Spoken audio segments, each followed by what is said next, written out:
Hello and welcome to episode 59 of the official EstablishAndRun.com podcast. My name is Adam Levitan. I'm one of the co-founders here at ETR, and draft week is finally here at long last.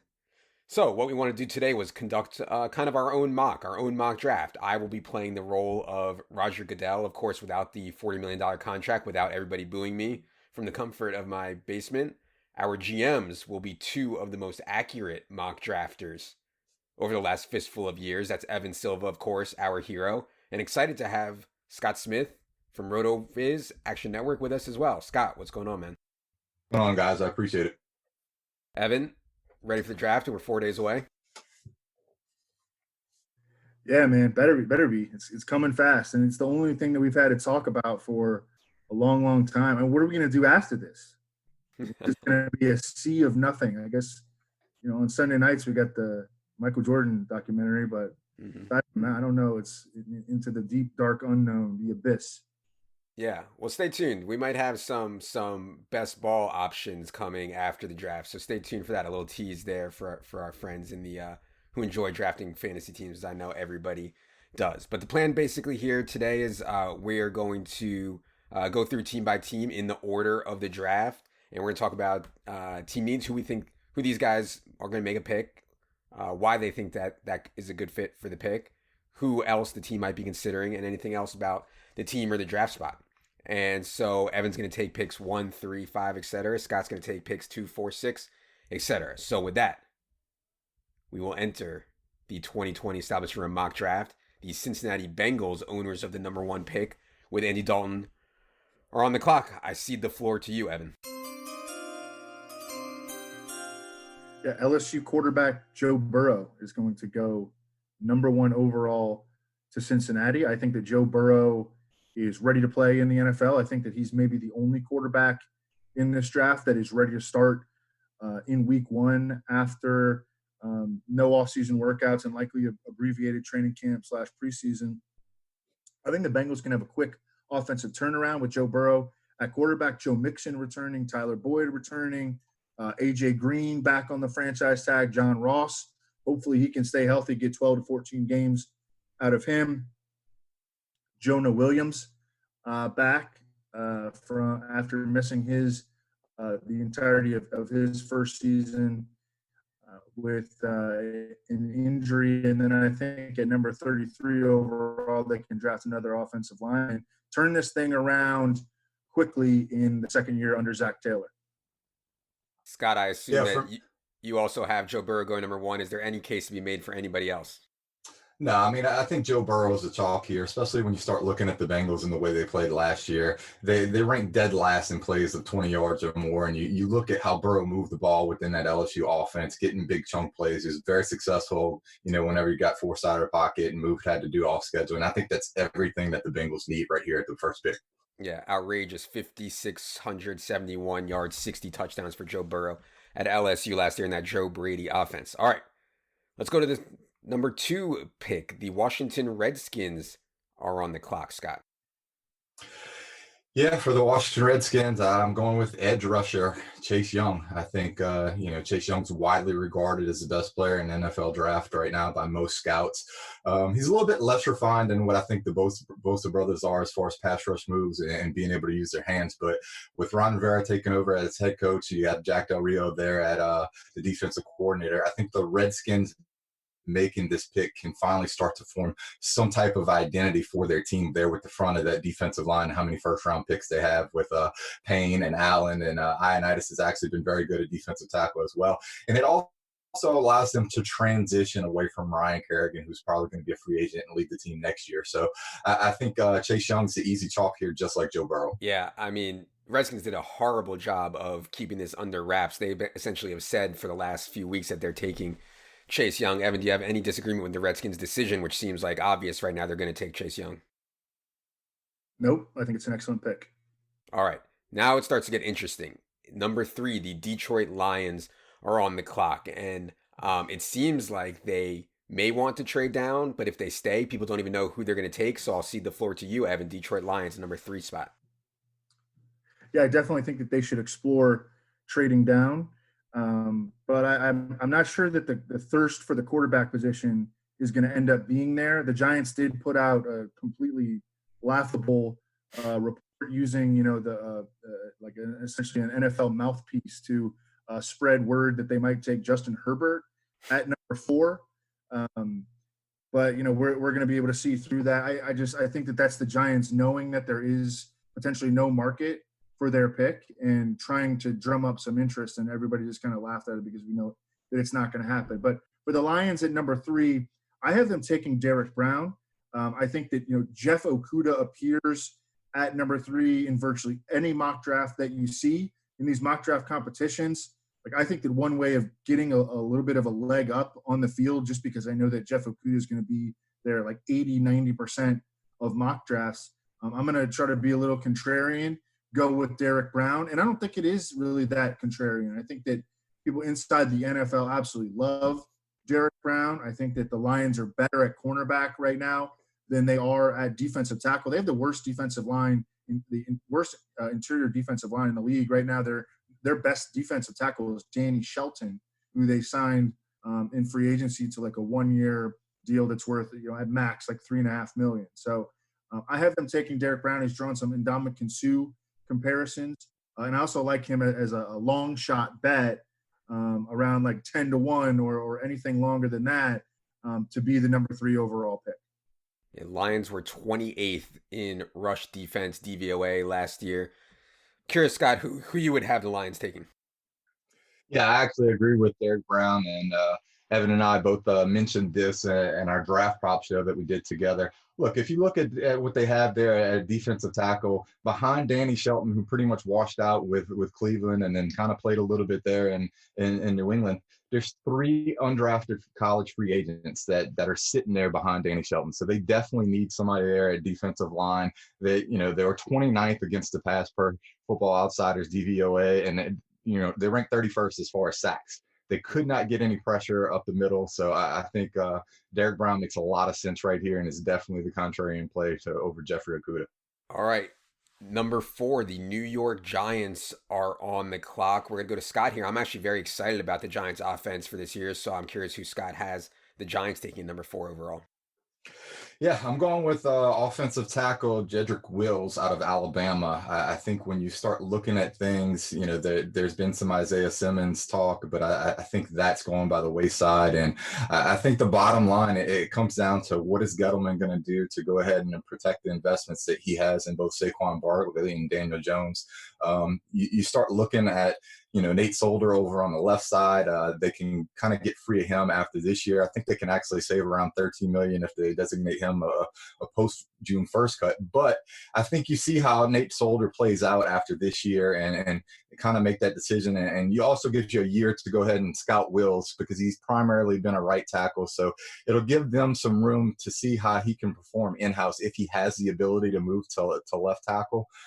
So that's who I have there. And I think just once you start looking at Gettleman and the history, he's the guy that makes the most sense. We talk about Joe Judge and the connection he has with Saban, and I think Jedrick Wills is going to be a solid pick here. Yeah, a hog molly for Dave Gettleman, who sent out one of the most pathetic home office pictures I've ever seen in my entire life last week. Evan, any disagreement here with the Giants? I think we're both going to be pretty high on Daniel Jones and this Giants offense from a sneaky perspective in fantasy, and them taking Jedrick Wills, I think, would do nothing to quell that. Yeah, absolutely. That's the plan. I think the only obstacle that might get in the way is a fellow by the name of Jason Garrett. But I like the young offensive core that they have put together. It's going to be fun for fantasy. They're going to be bad on defense. And Scott and I are in lockstep here on the first 4 picks. All right, let's move to the number 5 overall selection, Miami Dolphins. Hold this pick. A lot of needs for the Dolphins, obviously, as they go through their rebuild. Evan, who do you have the Dolphins taking at number 5? I haven't taken Justin Herbert, and I think the smoke has been there throughout the draft season. Often where there's smoke, there's fire. I think that teams are genuinely concerned about the health of Tua, and that is not, some fabrication. I think that there are really, really strong indications that he's going to fall a little bit, certainly past the number 5 pick. And the Dolphins have been infatuated with Justin Herbert for 18 months.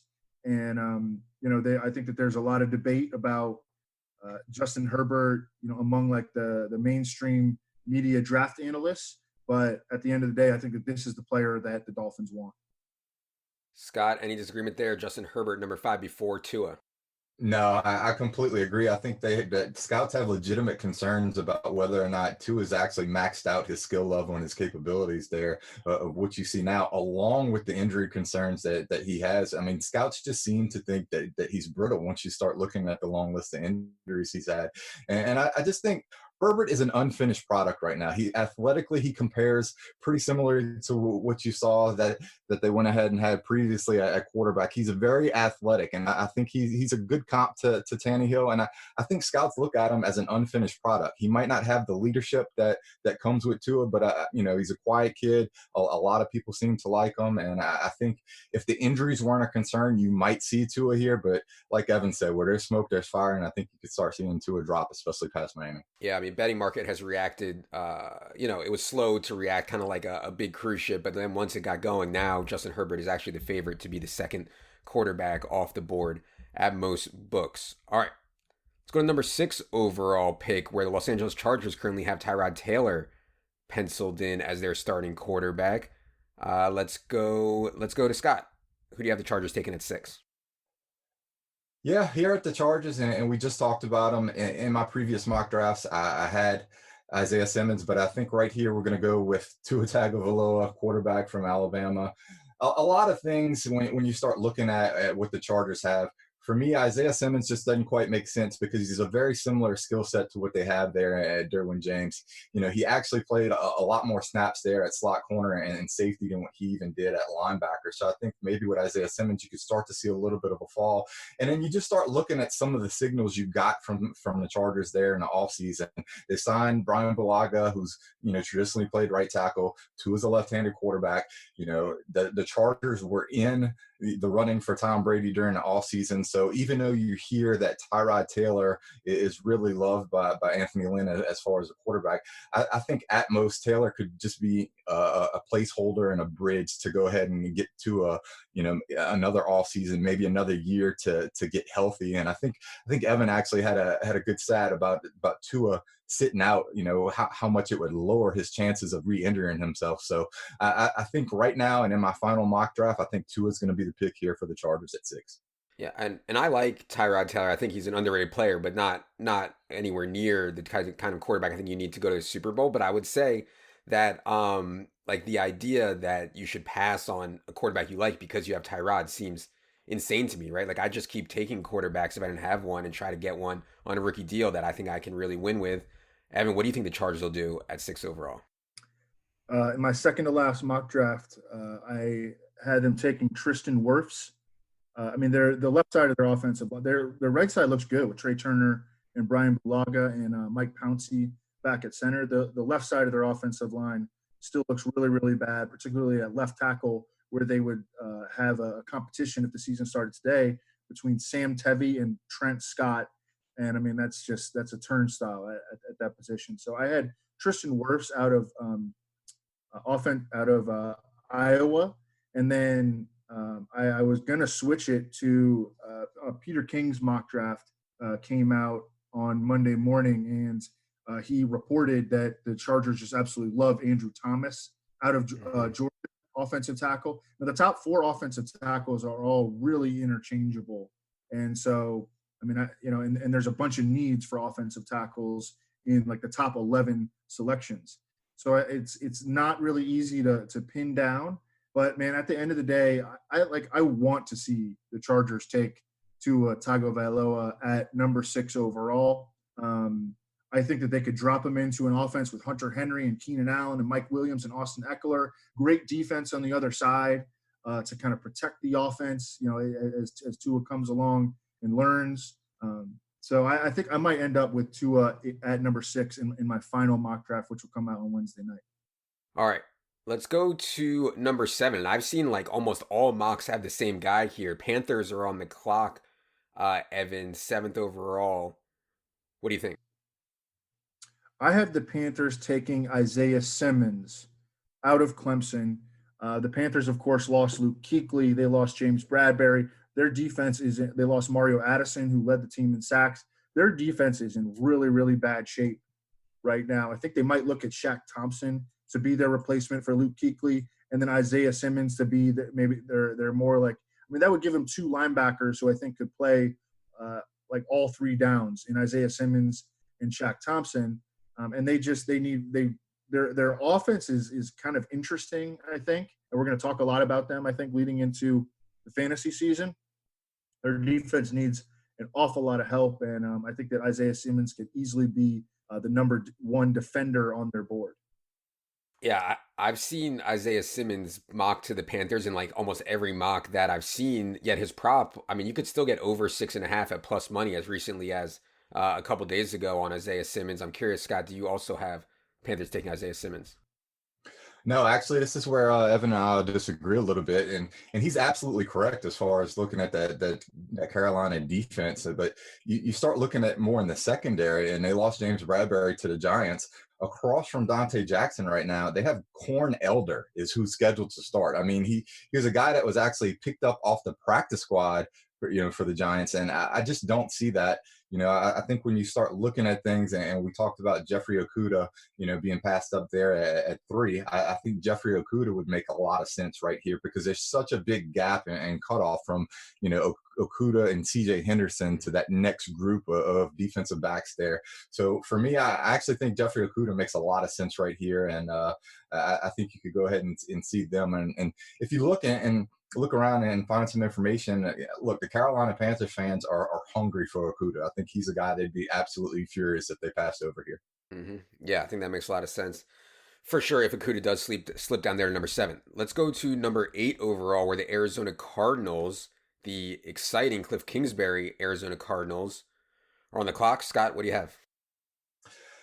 Yeah, for me, we just talked about Okudah. I think if you go ahead and see him drop down right here, I think he makes a lot of sense. They've been looking for somebody, across from Patrick Peterson for quite some time. I think Okudah would go ahead and inject, a good talent there in that secondary. So originally in my mock draft, I have Tristan Wirfs. I think they need some tackle. Mm-hmm. They have DJ Humphries signed to a 3-year contract. So they gave him the extensions. I think Wirfs would make sense as far as the right tackle. But here in this draft, in this scenario, I think Okudah dropping down makes a lot of sense for the Cardinals. All right. Evan, what if Simmons gets to the Cardinals, or do you think Okudah is the one who gets to the Cardinals? Yeah, I think these guys to some extent are kind of interchangeable at 7 and 8, Okudah and Isaiah Simmons. But I do think that the wild card is if the Cardinals take one of the tackles that is available. And in this scenario, I think that it would be Tristan Wirfs or Andrew Thomas. So I think that or Mekhi Becton. So I think that is a definite possibility for Arizona. But yeah, I mean, in my second to last mock draft here, I had Panthers taking Isaiah Simmons, and then the Cardinals shoring up that long-time number 2 cornerback weakness opposite Patrick Peterson with Jeff Okudah. All right, now this is interesting because in this mock that we've done, I believe Tua, if the Chargers didn't take Tua, if we have them taking Wirfs as Evan suggested, or Thomas as Evan suggested, Tua is on the board as we go to number 9 here for the Jacksonville Jaguars, Evan. Yeah, I mean, I think that Tua is a great long shot bet to land with the Jaguars. We did an NFL draft prop show. Scott, my brother, and Joey Kanish, and it was and we looked at the odds of Tua going to the Jaguars, and it was 20-1. And I think there's a realistic scenario where Tua does slide, just outright slides to the Jaguars, and I do think that there's also a realistic scenario where the Jaguars could try to trade up for him. They have 4 picks in the top 75. They have 2 first-rounders, and they've got an owner in Shad Khan that has got to be frustrated with the Jaguars GM, that he's shown so much loyalty to Dave Caldwell over the years, and they still do not have a franchise quarterback, and they passed on Deshaun Watson, Patrick Mahomes, and the most egregious, when they were right in Lamar Jackson's range, they took defensive tackle Taven Bryan over Lamar Jackson, just a few picks ahead of where Lamar went to the Ravens. So I think that there's a chance that ownership could actually step in here and encourage or even force the Jaguars to make a move to finally secure their franchise quarterback. What do you think about that, Scott? Tua have a realistic chance at landing with the Jaguars? Yeah, I think if Tua goes ahead and drops past San Diego, excuse me, the Los Angeles Chargers, I think you could definitely see him in play here for Jacksonville. But one of the interesting things that you really look at, you look at Gardner Minshew, and while he wasn't highly drafted last year, he actually outperformed Rookie of the Year Kyler Murray in yards per game, touchdowns per game, and threw less interceptions than what Kyler Murray did, while it was only over 12 games started versus 16 for Kyler Murray. I think the coaching staff, from their standpoint, they might want to see exactly what they can do with a full off season with Gardner Minshew and another year. Whereas, as Evan talked about, the owners might not want that. They might push for Tua, especially if he goes ahead and drops here. That's a chance that I could definitely see them taking if Tua were to drop down past the Chargers. All right, let's go to number 10 overall with one of the most disappointing teams, if not the most disappointing team from the 2019 season. That's the Cleveland Browns on the clock, Scott, at number 10 overall. Yeah, I think whenever you look at Cleveland and what they did last year, I think offensive tackle is definitely a big need, especially there at the left tackle. And, for me, I think you start looking at the guy sitting there out of Georgia, and I think Andrew Thomas just makes a lot of sense if he's sitting here. The one problem I do have is when you start looking at things and the type of offense that Stefanski wants to run, I think there's going to be a lot more zone blocking. So I've heard a lot of rumors that they're very interested in Ezra Cleveland, the offensive tackle out of Boise State.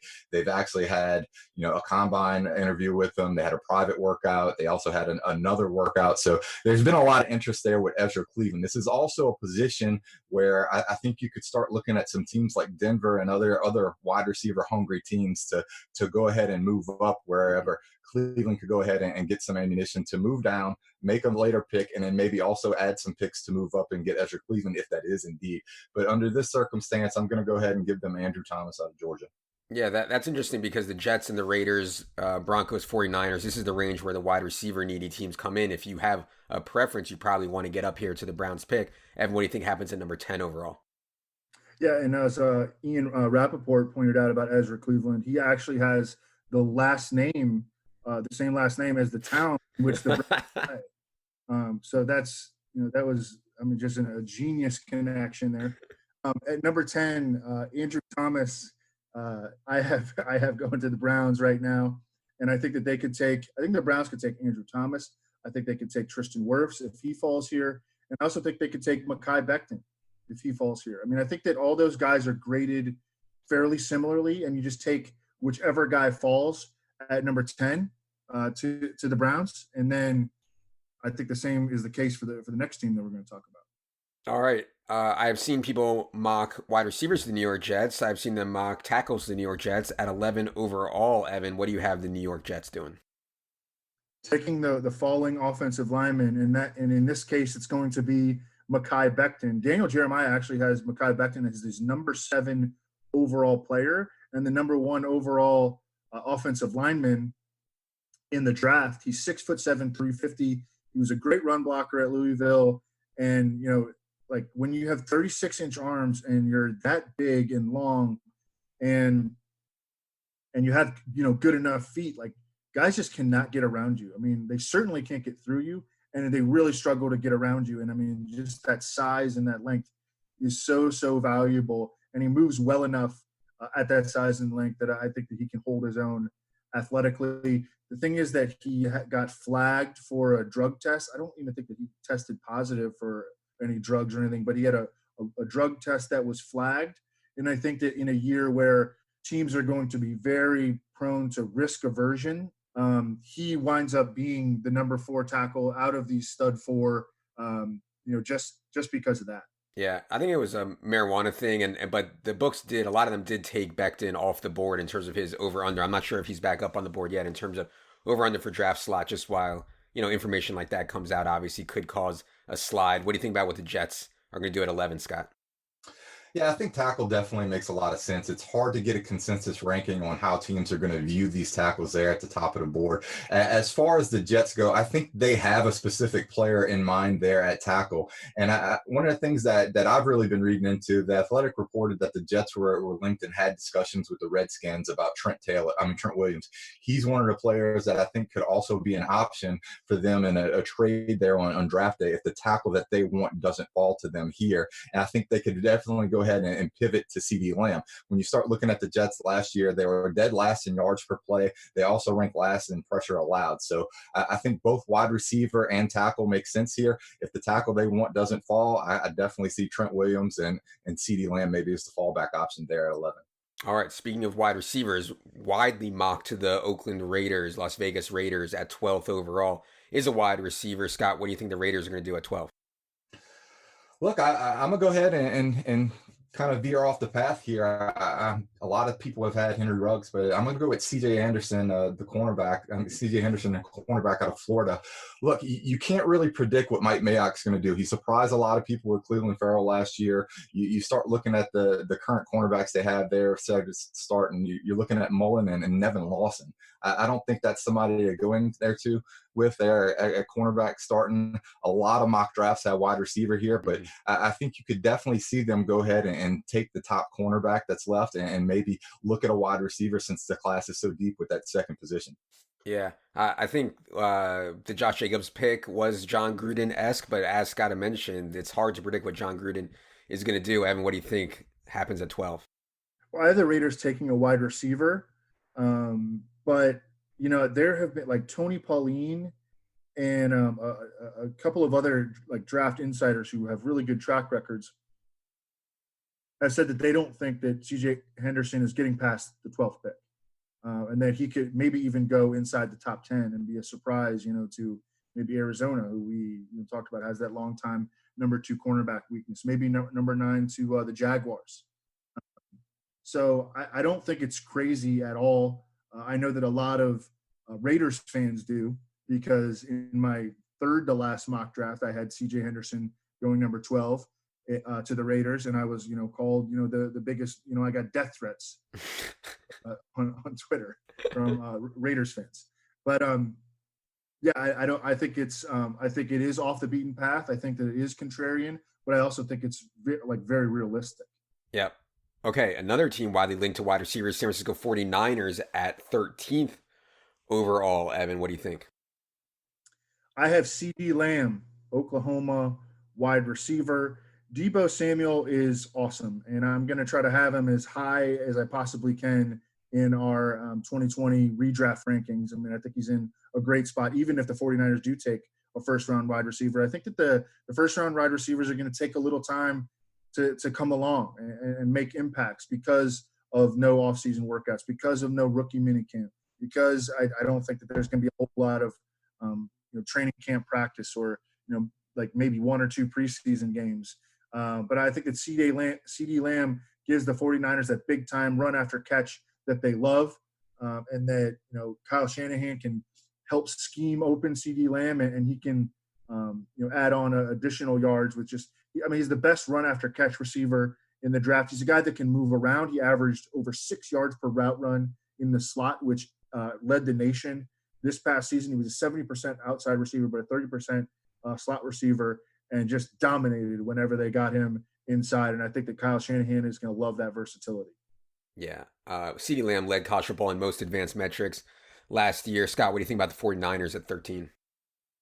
Yeah, I think they're going to go wide receiver. There's been some rumor as of late that they're interested in trading back from both picks that they have there in the first round. But look, I think whenever you start looking at things, I think Lamb makes more sense there for the 49ers than what Jerry Jeudy does, because you start looking at Jalen Hurd, who's a guy that they might want to use in the slot a little bit. You start looking at Deebo Samuel, and there's only so many slot targets that you can get into these guys. So I think Lamb is definitely a better fit than some of these other guys. I can maybe see them pivoting to Henry Ruggs if they want to open it up and kind of get that deep threat. But I think wide receiver is the best bet here for 49ers.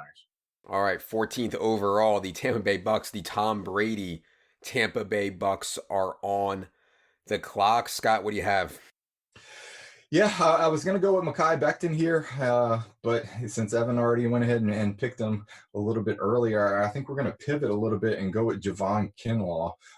In my notes, basically for Tampa Bay, I have protect Tom Brady at all costs. And I think Tampa Bay would definitely look at maybe moving up in this draft just to secure a left tackle if they can't. But here, if they can't get a tackle, I think you go ahead and look at Javon Kinlaw, who's kind of recognized by scouts as a top 10 talent. He dominated the Senior Bowl, and that Tampa Bay team definitely needs some help there on defense.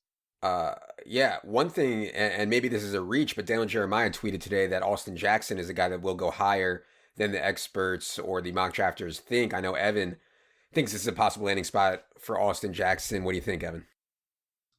Yeah, in two of my first three mock drafts, I put Austin Jackson number 14 to the Buccaneers. I think that the Buccaneers ideally in their minds would want to actually, I mean, there has been talk that they might trade up. I mean, they're in a small window here with Tom Brady. And I think they're going to want to capitalize on that as much as possible. In this scenario, I went with Austin Jackson, and I think that he's probably going to end up more in the 20s, maybe like 22 to Minnesota, 26 to the Dolphins. But in this scenario, with with the top four tackles going so quickly, I think it forces the Bucs to make a little bit of a reach. But I mean, they did not re-sign DeMar Dotson in free agency. Donovan Smith is a guy that they should probably be. I mean, they shouldn't have never signed him to that big deal that they gave him. Austin Jackson, I think, is more ready to play right away than he's given credit for, and I think he's the clear number 5 tackle in this draft. And that report from Daniel Jeremiah gave me a little bit more confidence of just having him in my first round, because I've even wavered on him, maybe going like 33 overall to the Bengals. Yeah, market had Austin Jackson's over-under on draft slide at like 26.5. There is a ton of juice on the under now, but signs do point to Austin Jackson going under that 26.5. Let's go to 15th overall. Denver Broncos are on the clock, Evan. I mean, Jerry Jeudy's sliding here. So we got to take Jerry Jeudy, I think, to Alabama. Now, I think the choice here, in this scenario, and a mock draft is just a scenario. You're presenting a scenario. We're not projecting trades here. We can talk about trades, but we're not like actually projecting trades. And I think the Broncos have been rumored to be a team that is interested in trading up for a wide receiver, which I think is just ridiculous in a draft where, there are maybe 8 wide receivers that are first round caliber and 18 inside the top 100 picks. And, but I think here you go with Jerry Jeudy. I think that his separation skills is just on another level. And I think that's going to make life a lot easier on Drew Lock, who is still kind of a shaky projection. Scott, there was a time I thought Deshaun Hamilton was going to be the man opposite Courtland Sutton. I was proven wrong. What do you think about the Broncos at 15?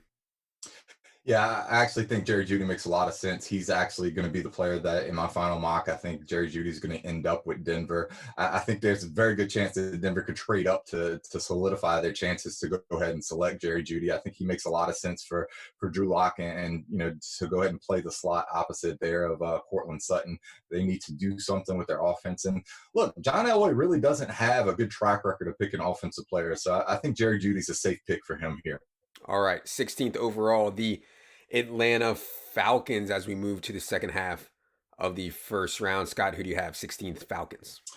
I'm going with Caleb Von Chasson from LSU, the edge rusher. Look, edge is it's shallow in this draft, and if there's anything that Atlanta needs, they need some edge rushers. So they haven't done well with it with Tack McKinley, and you start looking at some of the other guys they have. They need an injection of some pressure to get on quarterbacks, especially in that NFC South. So I think Chasson can go ahead and bring that there for them there with Atlanta. And I think there's just such a huge drop off as far as the talent standpoint after them. So I think Atlanta would be happy to go ahead and see him here in the middle of the draft right there. Yeah, Falcons made a big investment in their offensive line early in last year's draft. Expect that to start paying dividends soon, but just a mess on defense. I assume you have the Falcons going defense here at 16 also, Evan. I mean, in this scenario, I think that you got to take Henry Ruggs. I got to say, okay. You say,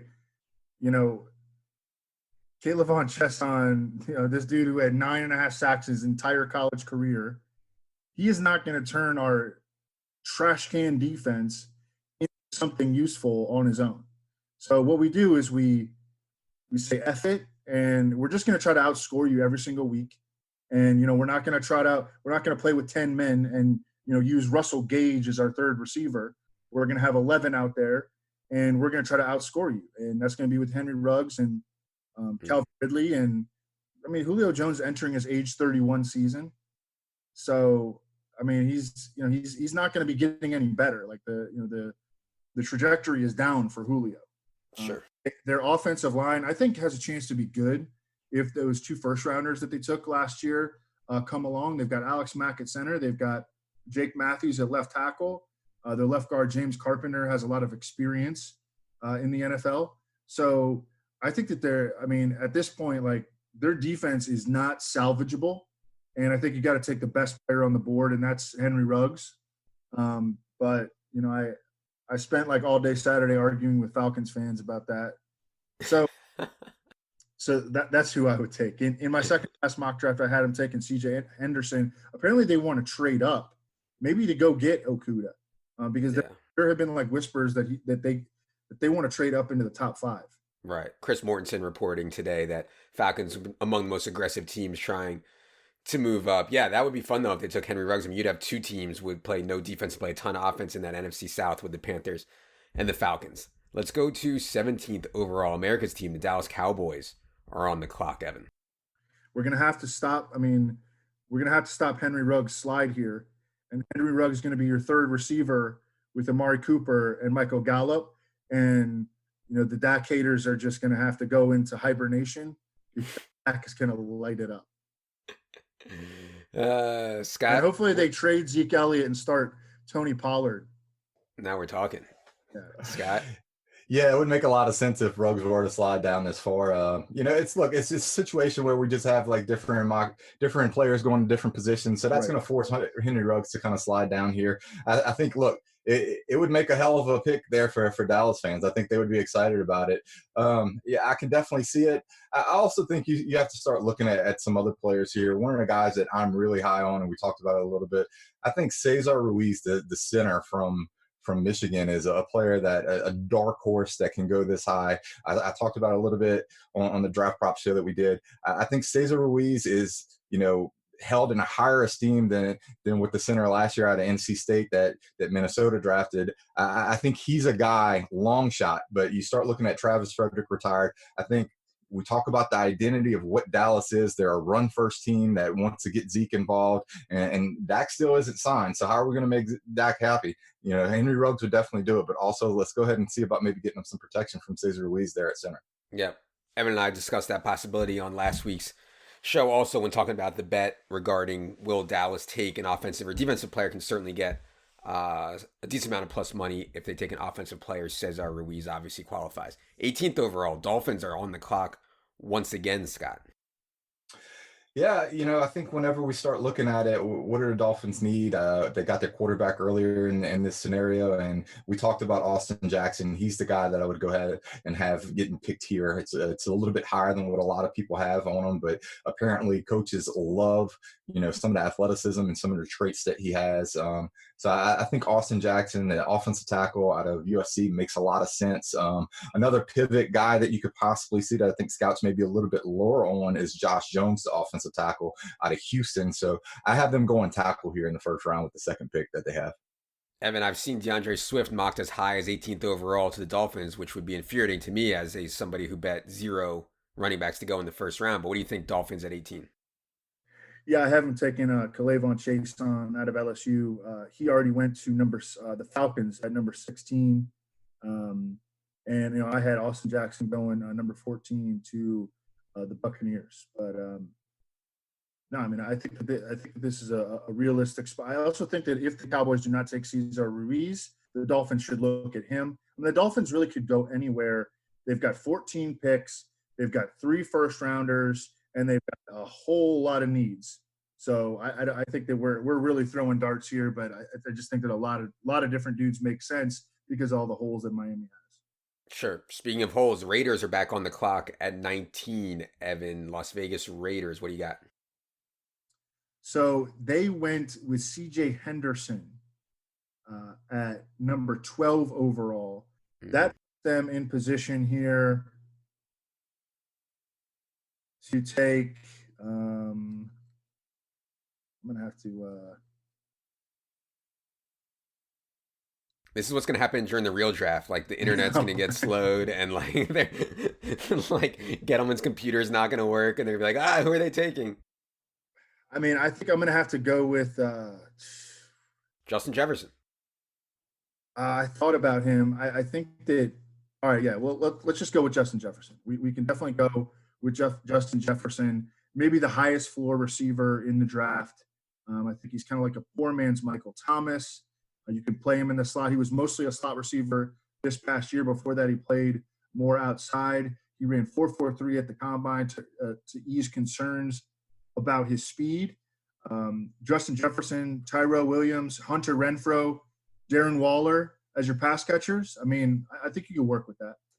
Yeah, and I only said that because I have Justin Jefferson under 21.5 draft position. Scott, what do you think about Raiders at 19?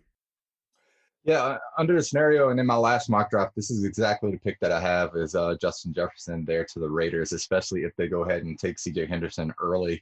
You've got some long shot mock drafts there that have Jordan Love starting to come off the board there to the Raiders, making sense that, you start looking at Gruden and how much he loves his quarterbacks, but I don't think Love's going to be a factor here. I think he's going to move further down and maybe out of the first round altogether. But look, under this scenario, and in my last mock draft, I had the Raiders taking C.J. Henderson with their first round pick, and this is right where I have Justin Jefferson going, who's a solid pick there out of LSU. All right, 20th overall, Jaguars, London/Jacksonville Jaguars are back on the clock. I believe we had them taking Tua with their first pick. Scott, what do you have Jaguars now at 20? Yeah, for the Jaguars, I think the player that I'm going to go ahead and look at is a cornerback, AJ Terrell out of Clemson. We talk about the tackle market, and just trying to find a consensus at cornerback is just as bad there at tackle. I think that secondary has struggled for a while since they got rid of Jalen Ramsey, so they need some help there on the back end. AJ Terrell's a guy who's there at 6'1". He ran into 4.4s. I think he makes a lot of sense there for Jacksonville secondary, who's going to need some help. It wasn't that long ago, Evan, that Jacksonville had like one of the most talented defenses we've seen in the last decade. It was a real short time, but there was a year or two where they were just absolutely loaded. And now, as Scott alluded to, I mean, their defense is one to pick on. What do you think the Jaguars do at 20? Yeah, their defense was so loaded. I mean, and then they lost Telvin Smith, and they traded AJ Bouye, and they traded Jalen Ramsey, and they traded Calais Campbell, and they're trying to trade Yannick Ngakoue, and they cut Marcel Darius. Like, the entire thing has come apart. Yeah. And it's really been, I mean, it's not even there anymore. Like, it's not a good defense at this point, really. So I actually have Patrick Queen going to them. Miles Jack moving back outside this year. I think you play Patrick Queen in the middle, and he takes on a lot of those responsibilities that they never filled with following Telvin Smith's kind of surprising retirement.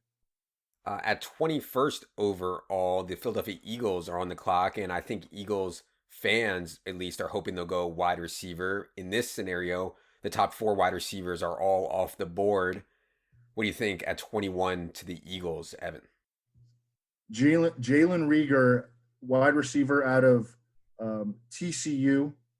I just think that in this scenario, with all these wide receivers going off the board, and Jalen Reagor brings that big play dynamism that they really need in their offense. And I think that they could work him into the slot quite a bit between Alshon Jeffrey and Deshaun Jackson. Both those guys are probably gone after this year. At some point, they're going to have to try to get something out of J.J. Arcega-Whiteside. But, I mean, I think that they can't fall victim to try to chase that sunk cost in J.J. Arcega-Whiteside, and they need to add speed to the perimeter of their offense with a guy that can get open, and I think that Jalen Reagor will be able to do that. I actually added a prop to my article today. You can get plus 275 that Jalen Reagor will be drafted ahead of Denzel Mims.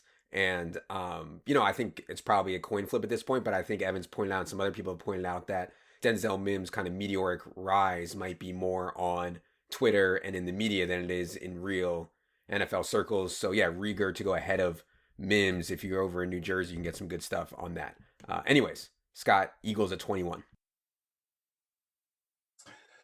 Yeah, for me, whenever I start looking at things, I tend to agree with Evan here, especially with Jalen Reagor. Look, Philadelphia fans will be completely upset if they see anybody other than Justin Jefferson there at wide receiver, but I just don't think that Jefferson's a good fit for Philadelphia. When you start looking at both of the tight ends they have, Arcega-Whiteside, another guy who kind of fits as like a big slot. It would just be a redundancy as far as skill set with what Jefferson brings as far as a big matchup slot. I think they definitely need to go ahead and get some speed. And I think Carson Wentz has actually succeeded and been a more dynamic quarterback when he's had that speed to work with on the outside. So, I think Jalen Reagor makes a lot of sense here. And he's a guy that's been moving up. Look, the fantasy communities loved him. And I think it's starting to catch up here with some of the scouting community. And he's a guy that I actually will probably also have there for Philadelphia. Yeah, Daniel Jeremiah also tweeting today, Monday, that Jalen Reagor is another guy who will go higher than most people think. And I think 21 makes a lot of sense and qualifies there. 22nd overall, another wide receiver hungry team. I mean, God, the Vikings have absolutely nothing behind Adam Thielen right now. 22nd overall, Minnesota Vikings are on the clock, Scott. Yeah, I'm going to go with another LSU guy, and I'm going to go with Christian Fulton, cornerback out of LSU. I think they need a lot of secondary help. They had a mass exodus there with Trey Waynes and all of their cornerbacks basically leaving during the offseason and ended up in other places. So they definitely need cornerback help. They need some tackle help where Denzel Mims could possibly be an option. I mean, not a wide receiver help with Denzel Mims. They also need some tackle where you could see some of these other guys going as well. But right here, I'm going to go with cornerback Christian Fulton. Yeah, I would assume as you get deeper in these mocks and these mock draft contests, that accuracy gets less and less as you go deeper and deeper in the draft. You guys probably know better than me, but it would seem like that'd be the case. But anyways, Evan, what do you have? 22nd overall Vikings. Yeah, and especially in the 20s, like it's I think it's tougher this year than any year. Usually there's some decent intel on players that are going to be matched up with teams in the 20s, late 20s, and early 30s, but there has been very, very little of that this year. Jalen Johnson is a guy out of Utah that I looked at for the Vikings, actually at number 25, but in this scenario, I think also would make sense at number 22. I think the Vikings are going to come out of this with a starting cornerback, whether that be Christian Fulton, whether that be Jalen Johnson, whether that be Jeff Gladney. I think that they're going to take a guy with one of their two first-rounders, and this is a good range for cornerbacks. And Christian Fulton, I have not gotten a great feel for where his draft range is going to be. And I mean, the same could be said for Jalen Johnson. I feel like these guys could go early 20s or maybe even go like deep into the second round. It's just, I don't have a great feel for where these guys are going to go. Speaking of not a great feel, Patriots, I mean, in this post-Tom Brady era, will be one of the most talked about first-round selections because people want to know, do they see Jordan Love as Tom Brady's heir apparent? Do they see it worth trading up, even though they have so many holes on this team? Do they see it as a spot worth trading up to try to get Tua or somebody like that? Evan, what do you have for the New England Patriots at 23rd overall?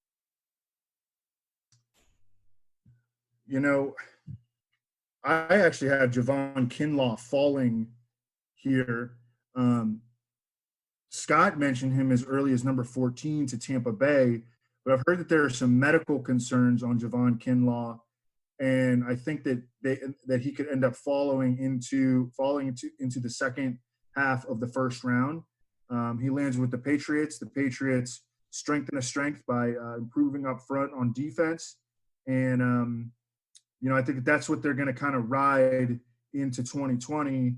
They're bringing along a young quarterback who's highly inexperienced. They're going to try to lean on the run game a little bit. Their offensive line should be a lot better with a bunch of guys coming back healthy, and then they're going to play good defense and try to be like a 10-6 sort of team that really wins with a game manager style quarterback, an improved running game and a defense that is still one of the best in the league. And Javon Kinlaw very much complements that kind of strategy. Okay, this would be a pick that ESPN would hate, I'm sure, because they wouldn't get to do the Tom Brady heir apparent talk. Scott, do you have the Patriots going quarterback here at 23? No, I just don't think there's a quarterback on the board. There's no way, shape, or form do I think Jordan Love fits what Bill Belichick wants to lead his team at quarterback. The decision-making for Jordan Love just isn't there. I think when you start looking at this team and where their identity is going to move for in the post-Tom Brady era, it's going to be over on defense. So I think this is going to be a defensive pick. I think there's an outside shot that you can maybe see an offensive lineman pick, but I think it's definitely going to be a defensive pick. I was kind of actually looking at Zach Bond, who is kind of in that fringe range, but I think he kind of fits a little bit of a need there. And when you start looking at the linebackers they have, I think he kind of reminds me of Kyle Van Noy a little bit. But you start looking at what New England has at linebacker, you're talking Shalik Calhoun, Jawan Bentley, and Brandon Copeland are the only guys that they have there outside of Dante Hightower after you've seen some of the losses that they've had during the offseason and free agency. All right, 24th overall, the New Orleans Saints are on the clock. Scott, obviously they have quarterback questions as well. Is Taysom Hill their heir apparent to Drew Brees, or do they start looking quarterback now?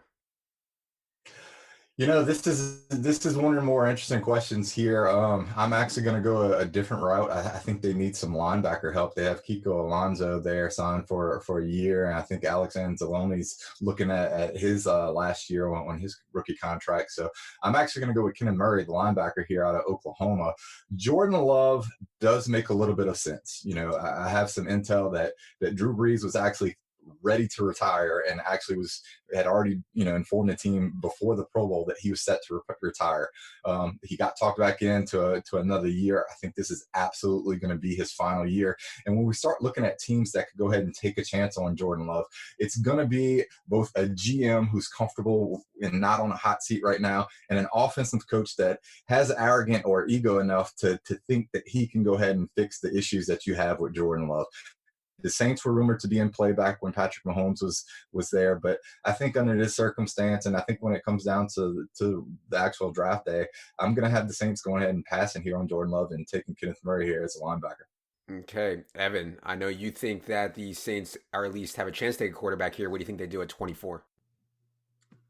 Yeah, I haven't taken Jordan Love, but for all the I think it's just as likely that Jordan Love just falls into the second round. And I don't like the idea of Jordan Love being the Saints pick at number 24 because the window, again, this is a very small window with Drew Brees. As Scott just said, and I totally buy that he was ready to retire. And I think that he could retire, after this season. So I think it would make sense for them to add an immediate impact player. Jordan Love is not that. Kenneth Murray would be that. So I don't know. We'll see where I end up in my final mock, but I think that's a very sensible pick at number 24, Kenneth Murray. 25th overall, Vikings are back on the clock once again. Evan, what do you got? Yeah, so Scott had them taking a corner, Christian Fulton, out of LSU at 22. Mm-hmm. Them taking Jalen Johnson out of Utah at number 25. So I'm going to go with Josh Jones, Houston offensive tackle. The Vikings, they have done a good amount to try to address their offensive line in recent years. It's just still not good enough. And I think that Josh Jones can help them, whether it be, a short-term fix at I think he could play inside in year one. I also think that if he is deemed ready enough, they could put him at left tackle and move Riley Reif into left guard, which is something that I know that they've entertained, which has never followed through on in recent years. Scott, Vikings picking very close together once again here. Any new thoughts on the Vikings at 25? No, I agree under the circumstances. I think, there's really only three positions I see them drafting with the two picks that they have here in the first round. It's going to be some type of offensive tackle and cornerback combination, and with possibly a wide receiver in there. You've heard some rumors and seen some mock drafts with Denzel Mims going to the Vikings. You start looking at the draft prop. I think his draft prop is sitting there at 32. So I like the tackle pick a little bit more, and I agree with Josh Jones here. All right, speaking of teams with a lot of first-round picks, for the third time in the first round, the Dolphins are on the clock at 26th overall. Tell me you don't have running back going here, please, Scott. No running back. I I have 0 running backs in my first round draft. I'm going with Xavier McKinney, the safety out of Alabama. You start looking at the way Minka Fitzpatrick performed and how they shipped him off to Pittsburgh, and I think they have a hole there on the secondary. Xavier McKinney checks a lot of the boxes that coaches go ahead and look for, and has a lot of the traits. He's played in slot corner. He's played safety. He's very good blitzing. Nick Saban raves about the guy, so I think he makes a lot of sense here for Miami late in the second round. Third time around, Evan, on the Dolphins. I also have McKinney going 26 to the Dolphins. And I think that, the Brian Flores, who comes from New England, could view him as a rich man's version of Pat Chung, who plays in the middle of the field. Pat Chung really plays linebacker and covers safeties. And I think that Xavier McKinney could be the Dolphins' new tight end stopper. All right, 27th overall. The Seattle Seahawks are on the clock, Evan. I have the Seahawks taking Ezra Cleveland. Ezra Cleveland, plays out west, first of all, and he's one of the best pass protecting linemen in the draft. You could play him at tackle or guard. For God's sake, Seattle, can we try to improve this pass protection once and for all? I really think that Ezra Cleveland make a lot of sense to them. Yeah, if his name was Ezra Seattle, it would be a lock that they would take him. All right, Scott, what do you have? Seahawks at 27. Yeah, I think offensive line is definitely a place to go. I think this is maybe another range where you could start to see Cesar Ruiz come into play. They've really struggled at the center position since they got rid of Max Unger, and putting together an offensive line, and their identity's been to run the ball a lot as well. I think he's the guy that could come into play here, and I can also see any of these tackles that are kind of fringe late first to early second round tackles come into play here for Seattle. So I tend to agree, and I think Ezra Cleveland could be a pick here for Seattle. All right, 28th overall, one of the most analytically minded teams in the NFL, the Baltimore Ravens, are on the clock, Scott. Yeah, the Ravens have some interior offensive line need, but I think they need both a linebacker and an edge defender. So this is a place I talked about Zach Bond a little earlier. I think he kind of fits here. He's a little bit more of a situational pass rusher who plays also better off the ball. So I think that he's a player that they can move around a lot on their defense and go ahead and get a lot of usage out of him early on. I think there's a lot of good things that come out on him out of Wisconsin. He's a guy I think would fit in great here in Baltimore. All right, Baltimore Ravens, one of the favorites of fantasy Twitter due to their strong decision making. Evan, who do you have the Ravens taking? Yeah, along the same lines as Scott, I have them taking Yetur Gross-Matos out of Penn State, big time athlete. You look at the Ravens, if they were, their defense, I think, especially up front, I think it needs to get stronger. They had maybe the best secondary in the league, right up there with New England this past season. But I think that their front seven needs addressing, whether it be a guy like Zach Bond out of Wisconsin or Gross-Matos out of Penn State. Like Matt Judon is their best pass rusher right now, and I think at best he's a complimentary number 2 pass rusher, and he's on the franchise tag, so they only have him under control for one season. There have been no indications that they want to lock him up long term. So I think adding another edge pass rush threat, Yetur Gross-Matos, makes a lot of sense for them. And I think that Yetur Gross-Matos is a guy who, the arrow is pointing up on him, and he's got a lot of growth potential. At 29 overall, one of the more surprising playoff runs that we saw last year, maybe the most surprising playoff run, Tennessee Titans are on the clock, Evan. I think that if there has been some leaks in terms of intel among the late 20s picks and the early 30s picks, I think the one that has stood out the most is the Titans taking Georgia offensive tackle Isaiah Wilson, and it makes perfect sense because they just lost Jack Conklin, and Isaiah Wilson is a similar type of player, actually bigger than Jack Conklin, just a massive individual, almost 6'8", 340, 350 pounds. Actually, I think he was 364 at the combine. Just a freak of a human being, and fits their mentality and smashes a need. Scott, 29 Titans. Yeah, I actually agree. I have Isaiah Wilson here as well. I think he's the guy that has been strongly rumored to go ahead and make the jump, and he's just a mountain of a guy there at right tackle. And if the Tennessee Titans want to continue the momentum that they gained in going into the playoffs, I think they need to go ahead and replace Jack Conklin. So it makes perfect sense. Cool. All right. 30th overall as we reach the back end of the first round here. Green Bay Packers are on the clock, Scott. Yeah, I'm going to go ahead and take a swing with Denzel Mims, wide receiver out of Baylor. They've been searching for another wide receiver to be comfortable with since they've lost Jordy Nelson. Randall Cobb's no longer there in the slot, and just everybody else has really struggled. So you're really looking at Alan Lazard's the one who's kind of stepped up the most. So I think Denzel Mims can bring a lot of skills that'll take some of the pressure off of Devontae Adams on that opposite side. They love his hand fighting and his ability to go ahead and get off the line, and as well as his blocking capability. So I think he's a little bit of a fringe early second, late first round guy. I'm gonna go ahead and have Green Bay take him here.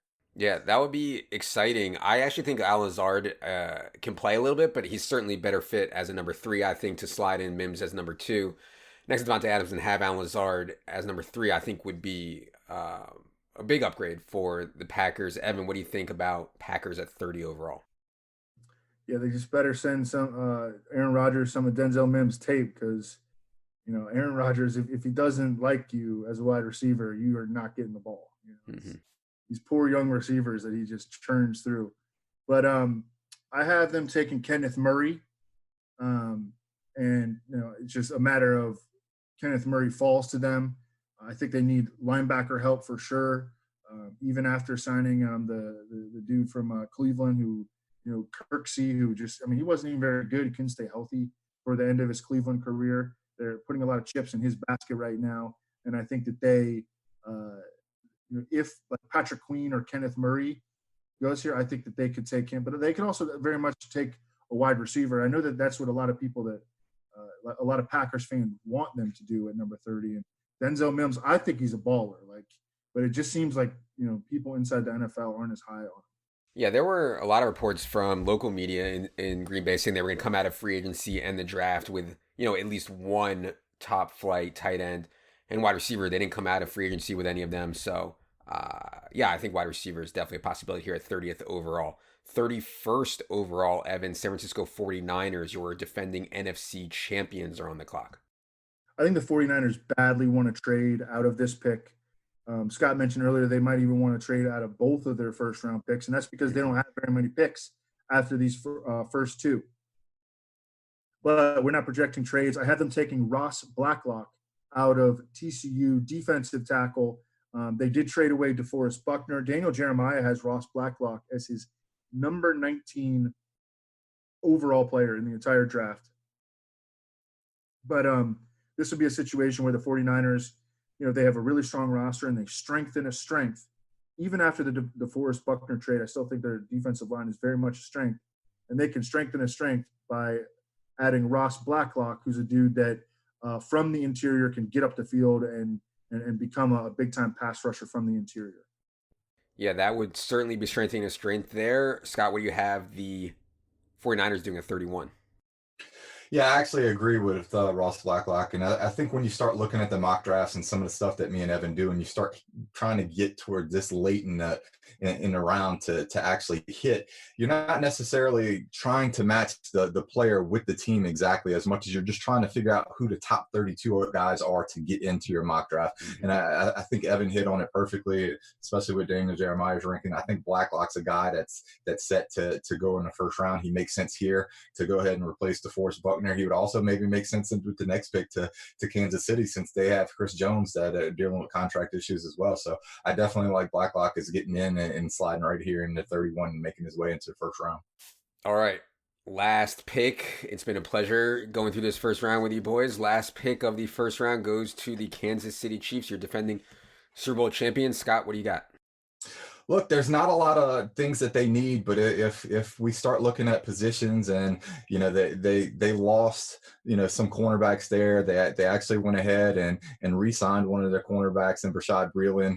They lost Fuller to the Redskins, so I think slot corner is a position that would make a lot of sense, and I'm going to go with Gladney, cornerback out of TCU. Yeah, I think he's a little bit on the smaller side, but the scouts seem to love the way he fights, and I think he's ranked. We talked about the consensus rankings. He's all over the place, but I think some scouts actually have him ranked as high as third on the board amongst cornerbacks. Who's going to be that third cornerback is going to be a question, but I think he's a guy that could go ahead and slide in here as the last pick in the first round. Evan, last pick of the first round, Kansas City Chiefs. Yeah, I think it's a tough one. I have Zach Bond, who went earlier. And I think that Patrick Queen from LSU, I don't think that we had a team take him. Mm-hmm. That he could be in play. I also think that Blacklock, if he makes it past the 49ers, could very much be in play. If Kenneth Murray, for some reason, made it here, he could be in play. Jeff Gladney, Christian Fulton, if he makes it past the Vikings, where we mocked him before. I think that linebacker, cornerback is the likeliest two positions that the Chiefs address at this position. We're going to make it out of this draft without a running back in the first round. I know that that's going to make you happy. Mm-hmm. And the Chiefs, I guess, would be one of the likelier teams to take a running back, but I'm just not buying that they would do that. I think they've only got 5 or 6 picks, and they're fine at running back. Damian Williams, DeAndre Washington, I think are a really underrated duo relative to the scheme that they run and just the way that they play. Yeah, I don't think Andy Reid. I think Andy Reid understands what he has in Damian Williams and DeAndre Washington and the relative value of running back. So I'm not too worried about the Chiefs taking a running back, but hopefully we're right there. Okay. This was awesome. Learned a ton. Scott, thanks so much for doing this, man. Tell the people where they can find you, where they can find you on social, where they can find your work, et cetera, et cetera.